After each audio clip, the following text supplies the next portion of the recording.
हाँ बच्चों, कल जो है ठोस अवस्था में हम पढ़े थे एकल सेल के प्रकार। ठीक है, एकल सेल के प्रकार तो हम जानेंगे कि घनी एकल सेल, घनी एकल सेल,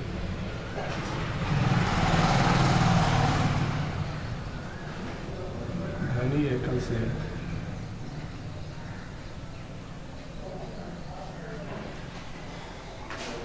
घनी एकल सेल में जो है 8 केंद्रीय जो है परमाणु, 8 परमाणु जो है यहाँ पर उपस्थित होते हैं, जिसे हम जो है इनको यदि हम ये जो है आपके हैं कोर की लंबाई,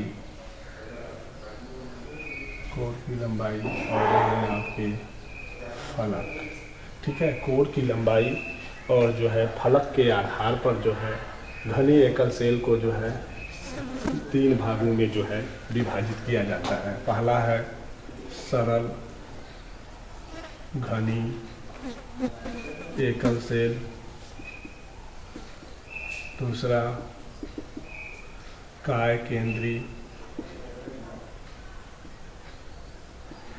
घनी एकल सेल और तीसरा फलक केंद्री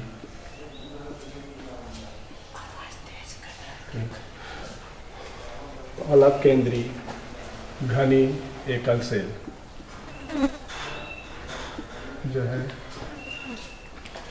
एकल सेल 3 प्रकार के होते हैं, सरल घनी एकल सेल, काय केंद्री एकल सेल और फलक केंद्री जो है एकल सेल।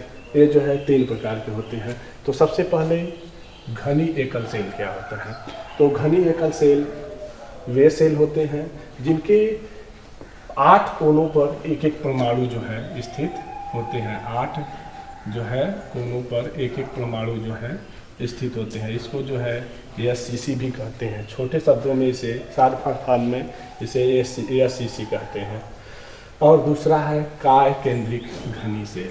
काय केंद्रिक घनी सेल जो होता है वह सेल होता है जिसमें 8 परमाणु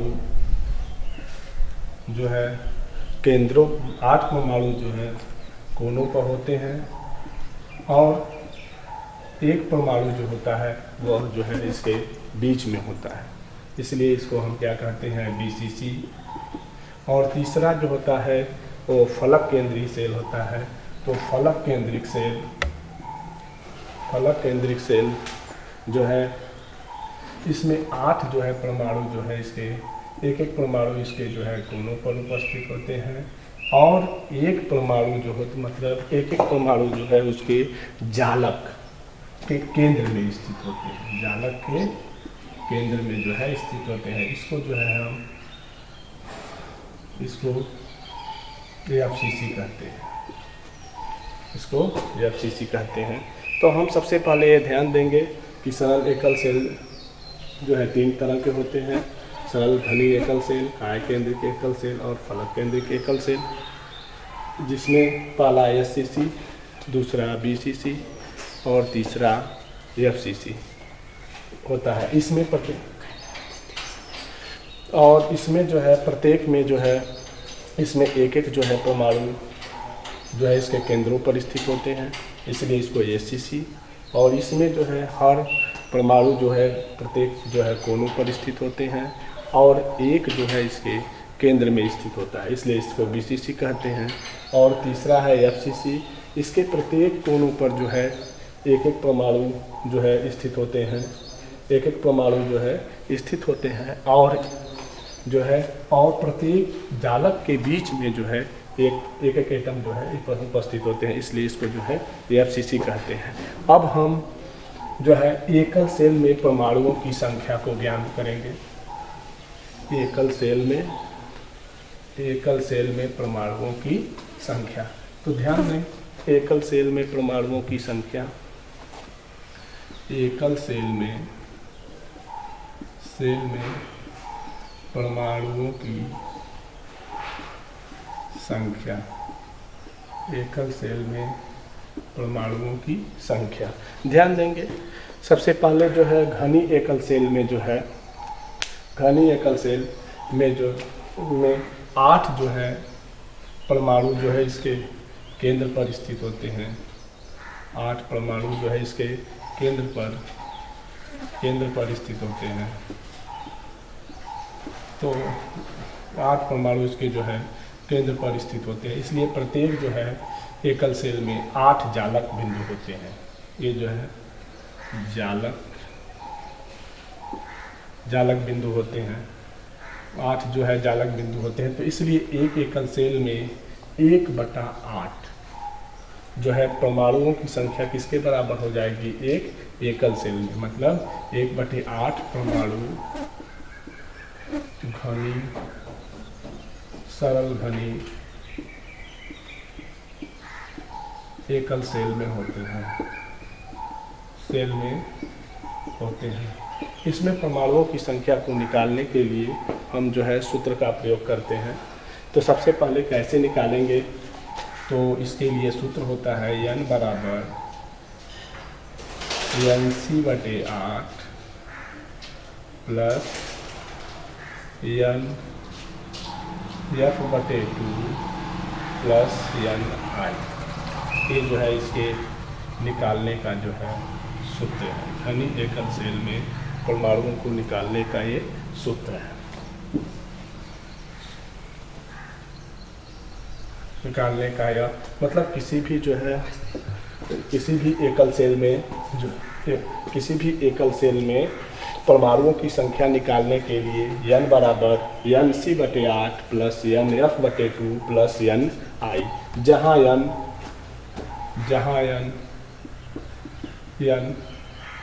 एकल सेल में परमाणुओं की संख्या, एकल सेल में परमाणुओं की संख्या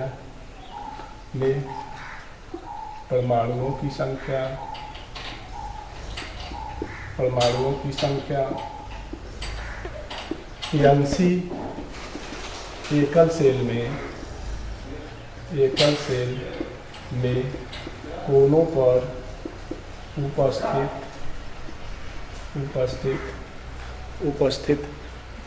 केंद्रों की संख्या, Nf फलक में उपस्थित केंद्रों की संख्या, और Ni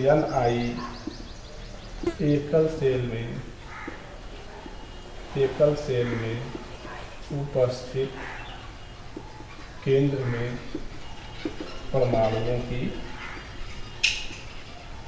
में परमाणुओं की संख्या। मतलब जहाँ पर n एकल सेल में परमाणु या परमाणुओं में एकल सेल में परमाणुओं की संख्या, Nc एकल सेल में कोनों पर उपस्थित केंद्रों की संख्या, Nf फलक में उपस्थित केंद्रों की संख्या, N एकल सेल में उपस्थित केंद्रों में परमाणुओं की संख्या। तो सबसे पहले हम कैसे निकालते हैं एकल सेल, SCC में, BCC में और FCC जो है हम कैसे जो है निकालते हैं एकल सेल में परमाणुओं की संख्या। तो सबसे पहले हम देखेंगे कि एकल सेल में, एक सरल घनी एकल सेल में जो है घनी एकल सेल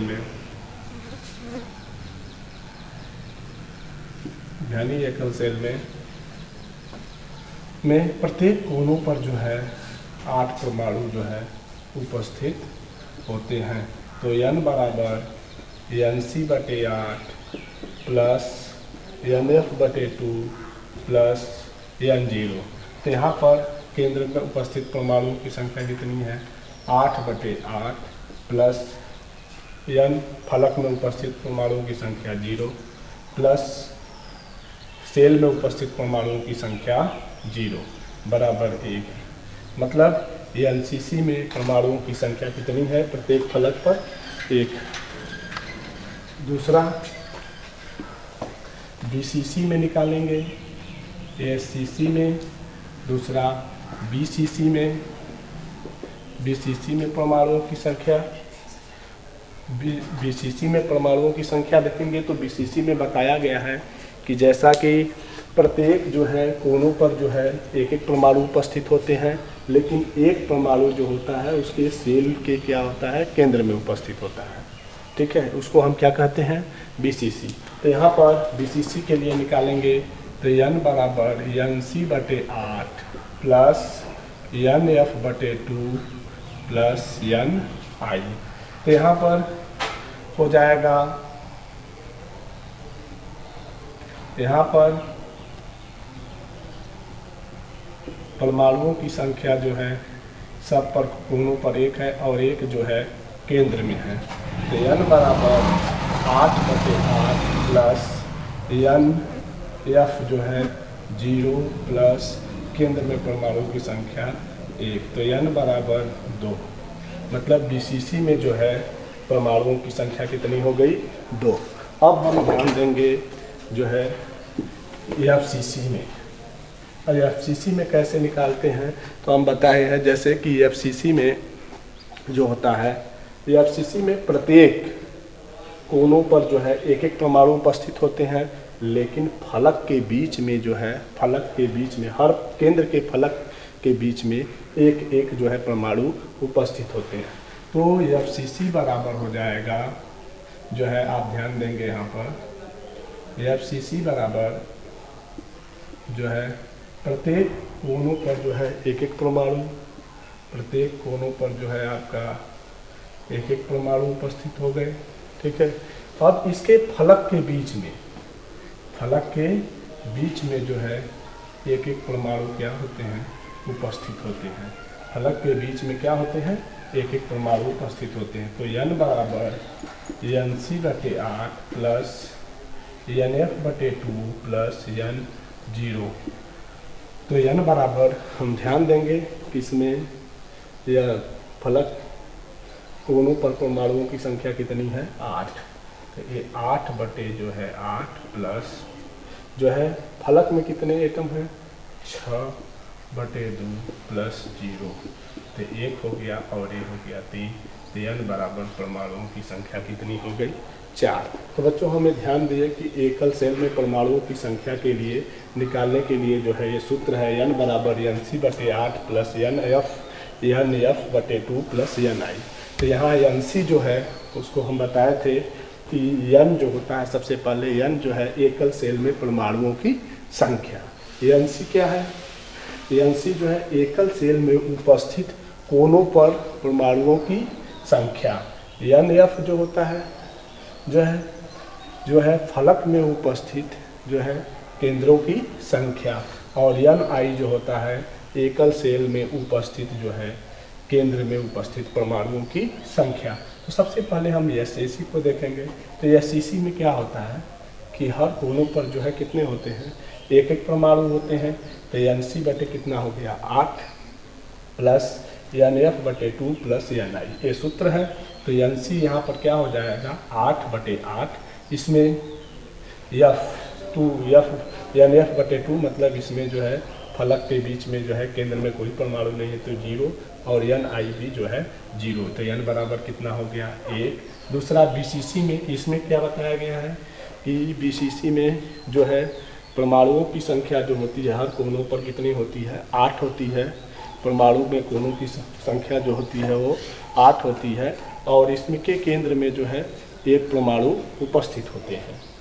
तो NC/8 मतलब 8/8। NF जो है यहाँ पर है ही नहीं फलक, और Ni जो है 1 है। तो यहाँ पर परमाणुओं की संख्या कितनी हो गई, 2। और FCC में चलते हैं तो इसमें फलक में जो है एक एक परमाणु उपस्थित है। तो NC/8 plus NF/2 plus Ni। तो NF जो है फलक में केंद्र में उपस्थित परमाणुओं की संख्या 1, 4, 5 और 6, मतलब यहाँ पर 6/2 बराबर 0। तो n बराबर 4। तो हम जो है बच्चों एकल सेल में परमाणुओं की संख्या SCC में 1, BCC में 2 और FCC में 4 परमाणु होती हैं। अब इसके बाद हम इसी पर पढ़ेंगे सम्मेलन संख्या। कि सम्मेलन संख्या क्या होता है, जिसको बोलते हैं उप सहसंयोजक संख्या, सम्मेलन संख्या। इसको जो है पढ़ेंगे हम सम्मेलन संख्या, सम्मेलन संख्या, या इसको बोलते हैं उप सहसंयोजक संख्या। ये क्या होता है? सम्मेलन संख्या मतलब जब किसी भी जालक में उपस्थित उसके चारों तरफ अणु, परमाणु और आयनों की संख्या है, उसकी क्या कहलाती है? सम्मेलन संख्या। मतलब किसी भी क्रिस्टल में उसके चारों तरफ अणु, परमाणु और आयनों की संख्या ही उसकी क्या कहलाती है? सम्मेलन संख्या। सम्मेलन संख्या ध्यान देंगे SCC में, BCC में और FCC में सम्मेलन संख्या जो होती है, SCC में जो है उसके अणु, परमाणु और आयन के बीच में जो होती है, इसकी सम्मेलन संख्या एकल सेल, और ये है आपका सम्मेलन संख्या। ये क्या है? अब ध्यान देंगे कि SCC में जो है इसकी सम्मेलन संख्या जो होती है वो 6 होती है, BCC में जो होती है उसकी 8 होती है, FCC में जो होती है उसकी 12 होती है। ये जो है सम्मेलन संख्या। सम्मेलन संख्या होता क्या है? किसी भी क्रिस्टल में उसके चारों तरफ अणु, परमाणु और आयनों की संख्या को ही हम क्या कहते हैं? सम्मेलन संख्या कहते हैं। SCC में 6, BCC में 8 और FCC में 12 होती है। अब इसके बाद हम पढ़ेंगे क्रिस्टल में दोष, आयनिक क्रिस्टल में दोष, आयनिक क्रिस्टल में दोष, आयनिक क्रिस्टल में दोष, आयनिक क्रिस्टल में दोष। ये ध्यान देंगे सभी बच्चों, आयनिक क्रिस्टल में चाहे वह किसी भी तरह का जो है ठोस हो, सभी क्रिस्टल में कुछ ना कुछ जो है दोष होता है, लेकिन उसमें जो बिंदु दोष होता है वह महत्वपूर्ण होता है। मतलब चाहे किसी भी तरह का जो है हम क्रिस्टल लें, लेकिन सब में जो होता है कुछ न कुछ जो है दोष होता है, जिसमें बिंदु दोष जो है महत्वपूर्ण होता है। उसके आधार पर इस आयनिक क्रिस्टल में 2 तरह के दोष होते हैं। पहला साटकी दोष और दूसरा फ्रैंकल दोष। पहला साटकी दोष और दूसरा फ्रैंकल दोष। साटकी दोष क्या होता है और फ्रैंकल दोष क्या होता है? साटकी दोष जो होता है वह उन क्रिस्टलों में पाया जाता है जिसमें धन आयन और ऋण आयन अपने स्थान से विलुप्त हो जाते हैं, जिसमें धन आयन और ऋण आयन अपने स्थान से विलुप्त हो जाते हैं। जब वो विलुप्त हो जाते हैं तो उनके स्थान पर अंतराकाशी स्थान बन जाता है। उनके बीच में क्या बन जाता है? अंतराकाशी स्थान बन जाता है।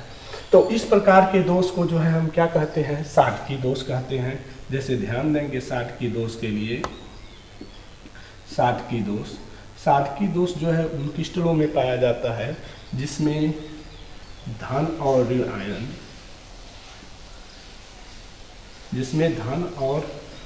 आयन, अपने स्थान से विलुप्त हो जाते हैं या अंतराकाशी स्थान बना लेते हैं। जैसे उदाहरण के रूप में हम इसको A+ ले लिए और B-, A+B-। अब यहाँ पर B-, A+, फिर तीसरा A+, B-, A+B-।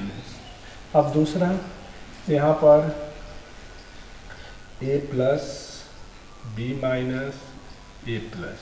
ये जो है यहाँ पर धन आवेश और यहाँ पर ऋण आवेश, ये दोनों जो है क्या हो गए? धन और ऋण आयन। यहाँ पर कोई था, इसको हम कहेंगे धन आयन, और यहाँ पर जो है क्या था? ऋण आयन। ये दोनों जो है आपके क्या हो गए, विलुप्त हो गए। ये दोनों जो है अपने स्थान से क्या हो गए, विलुप्त हो गए। तो जब ये दोनों अपने स्थान से विलुप्त हो गए तो यहाँ पर क्या बन गया, अंतराकाशी स्थान बन गया। ठीक है, अंतराकाशी स्थान बन गया। तो जब अंतराकाशी स्थान बन गया तो ऐसे जो है हम ऐसे दोष को हम क्या बोलते हैं, साटकी दोष बोलते हैं। साटकी दोष जो होता है उन क्रिस्टलों में पाया जाता है जिसकी संमेवन संख्या जिसके पहले हम डिस्कस कर चुके हैं, संमेवन संख्या जो होती है वह अधिक होती है। जिसकी संमेवन संख्या जो है अधिक होती है उसमें यह दोष पाया जाता है। और हम ये जानते हैं कि जब धन आयन और ऋण आयन अपने स्थान से जब विलुप्त होते हैं तो इसका प्रभाव जो है इस क्रिस्टल पर पड़ता है।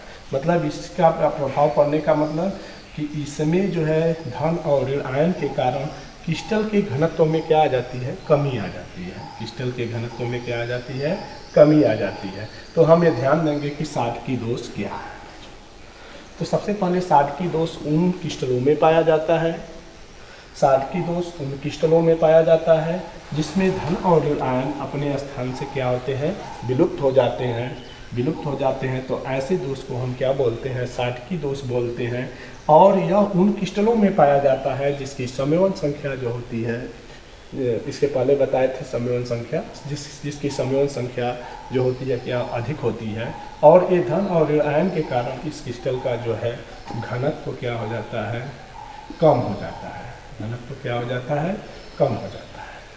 संख्या अधिक और जो है और घनत्व क्या हो जाता है, कम हो जाता है। तो ऐसे दोष को हम क्या बोलते हैं, साटकी दोष।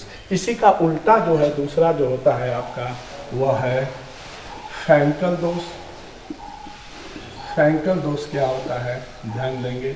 फ्रैंकल दोष जो होता है वह दोष होता है जिसमें किसी भी क्रिस्टल में धन आयन अपने स्थान से जो है अपने स्थान से विस्थापित हो जाता है। धन आयन अपने स्थान से जो है विस्थापित हो जाता है और उसके स्थान पर जो है अंतराकाशी स्थान बन जाता है। तो ऐसे जो है दोष को हम क्या कहते हैं, फ्रैंकल दोष कहते हैं। यह उन क्रिस्टलों में पाया जाता है जिसकी संमेवन संख्या कम होती है और जिससे जो है क्रिस्टल के घनत्व में क्या आ जाती है, कमी आ जाती है। जिससे क्रिस्टल के घनत्व में कमी आ जाती है। तो सबसे पहले ध्यान देंगे यहाँ पर कि ये हमारे जो है आयनिक क्रिस्टल हैं, ये हमारे आयनिक क्रिस्टल हैं जिसमें ए बी ए बी ए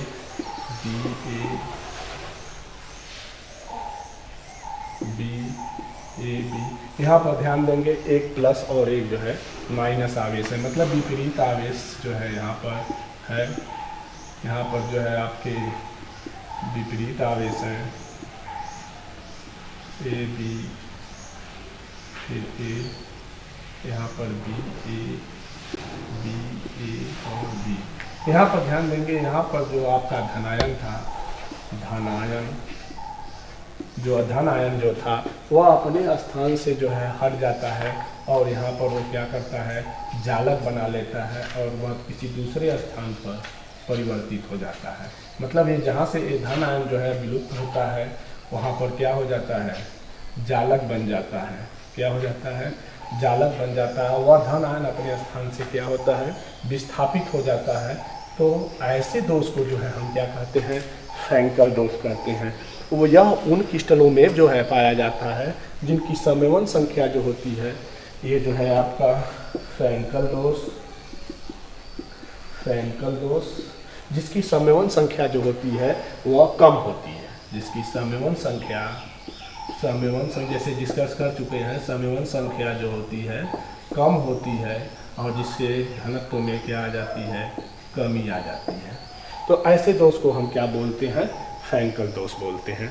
तो हम बच्चों ध्यान देंगे कि आयनिक क्रिस्टल में जो है दो तरह के दोष होते हैं, पहला साटकी दोष और दूसरा फ्रैंकल दोष।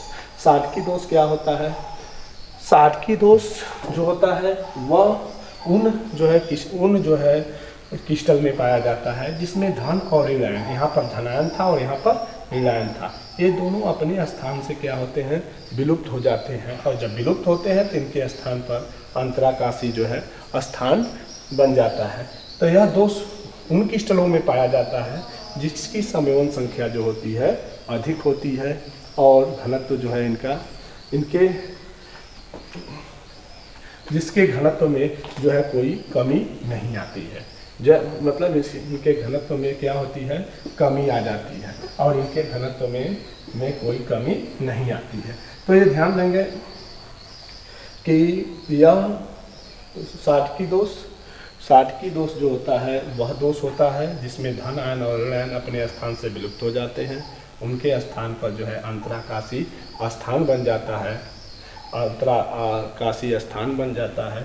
तो ऐसे दोष को हम जो है साटकी दोष कहते हैं। यह उन क्रिस्टलों में पाया जाता है जिसकी समयवन संख्या जो होती है अधिक होती है और इससे जो है धन और ऋण आयंस के कारण ही इस क्रिस्टल का घनत्व में क्या आ जाती है, कमी आ जाती है। दूसरा जो होता है फ्रैंकल दोष है। फ्रैंकल दोष उन जो है क्रिस्टलों में पाया जाता है जिसमें धन आयन अपने स्थान से जो है विस्थापित हो जाता है, अपने स्थान से जो है विस्थापित होकर कहीं दूसरे स्थान पर चला जाता है और वहाँ पर जो है जालक बन जाता है, मतलब अंतराकाशी स्थान बन जाता है। तो ऐसे दोष को जो है हम क्या कहते हैं, फ्रैंकल दोष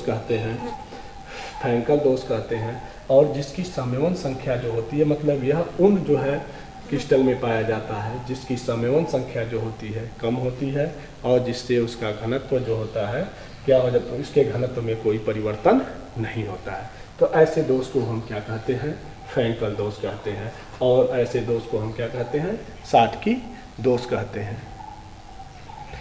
ठीक है बच्चों, अब इसके बाद जो है हम आगे वाले क्लास में जो है इसके आगे जो है पॉइंट को डिस्कस करेंगे।